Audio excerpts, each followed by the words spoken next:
আলাইকুম ওয়া রাহমাতুল্লাহি ওয়া বারাকাতুহু।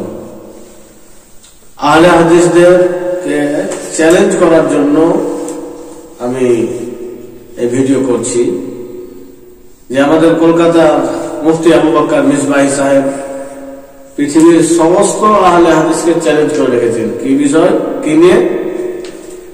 নামাজে কোথায় হাত বাঁধবে? নামাজে কোথায় হাত বাঁধবে? বুকের ওপরে।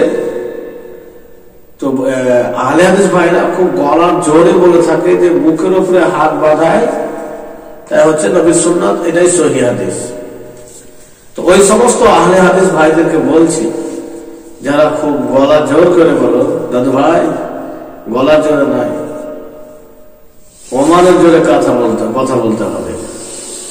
প্রমাণ যদি মাত্র একটা সহিহ মারফু হাদিস দেখিয়ে দাও, তাহলে মুফতি আবু বকর মিসবাহী সাহেব আমাদের কলকাতাতে উনি থাকেন, উনি 2 লক্ষ টাকা চ্যালেঞ্জ করেছেন, টাকা দিয়ে না।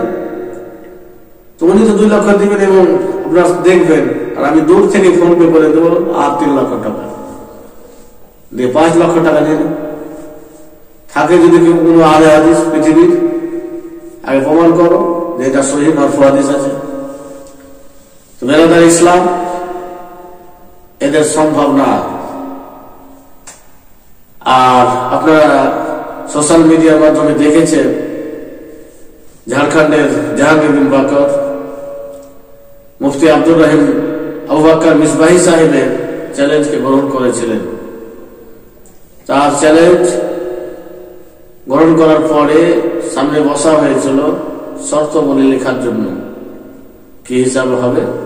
কোথায় হয়েছিল? পাকড়ের হোটেলে বসা হয়েছিল। আমাদের মুফতি সাহেবের বাড়ি কলকাতা, উনি কলকাতা থেকে এসছেন এবং জাহাঙ্গীর বিন বকর সাহেবের বাড়ি থেকে কাছাকাছি প্রায় 10 কিলোমিটার, আর তার থেকে কম বেশ কিছু হবে, কিন্তু উনি কাছে, উনি এলাকা। আমাদের সুন্নিয়াতের সে দেখে ওখানে এসে উপস্থিত হয়েছে। আসার পরে বলছে আমি ভিডিও শুনে চ্যালেঞ্জ অ্যাকসেপ্ট করেছে। বলছে আমি তো এটা করিনি। এদের অভ্যাস আছে যে এটাকে আমাদের ওলামায়ে কেরাম আহলে হাদিস বলে পিছন দিয়ে বেরিয়ে যাওয়া। তো এদের ব্যাপারটা এরকমই আছে। তো আহলে হাদিস ভাইদেরকে বলবো গলার জোর করিও না ভাই, আর যদি ক্ষমতা থাকে তো তুমি প্রমাণ দাও আর 5 লক্ষ টাকা নিয়ে যাও। উনি দিবেন, সামনে যেতে হবে, আর আমার ফোন পে থেকে আমি দিয়ে দেবো ব্যবস্থা করে।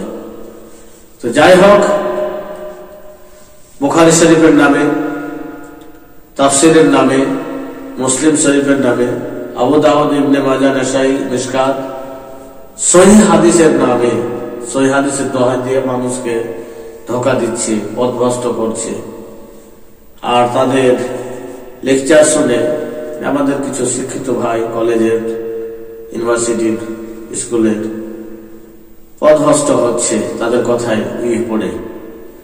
তো তোমরা ভাই যাদেরকে ফলো করছো এই ভিডিওটা পাঠাও, আর তোমার বেরাদার রাহুলকে নিয়েছো, দরকার হলে সাতমারাতি নিয়েছো, দেখিয়ে দিবে তুমিও টাকা পাবে, তোমার রাহুলও টাকা পাবে। সম্ভব নয়, গলার জোর করে সম্ভব নয়। কোরআন ও হাদিস থেকে প্রমাণ দিতে হবে। তাই শরীয়তকে শিখো, ধর্মকে জানো, কোরআন হাদিসকে পড়ো, সহিহ আলিমের দিন থেকে। আহলে সুন্নাত ওয়াল জামাত একমাত্র দল যেটা হচ্ছে জান্নাতি দল। আহলে সুন্নাত ওয়াল জামাত ছাড়া আর কোন দল জান্নাতি হতে পারবে না, নবীর হাদিস স্পষ্ট আছে। তাই আল্লাহ তাবারক ওয়া তাআলা যেন আমাদের ঈমান ও আমলকে সঠিক সহি সালামত রাখেন এবং শেষ সময় পর্যন্ত যেন আমরা ঈমান নিয়ে বিদায় হতে পারি। আসসালামু আলাইকুম ওয়া রাহমাতুল্লাহি ওয়া বারাকাতুহু।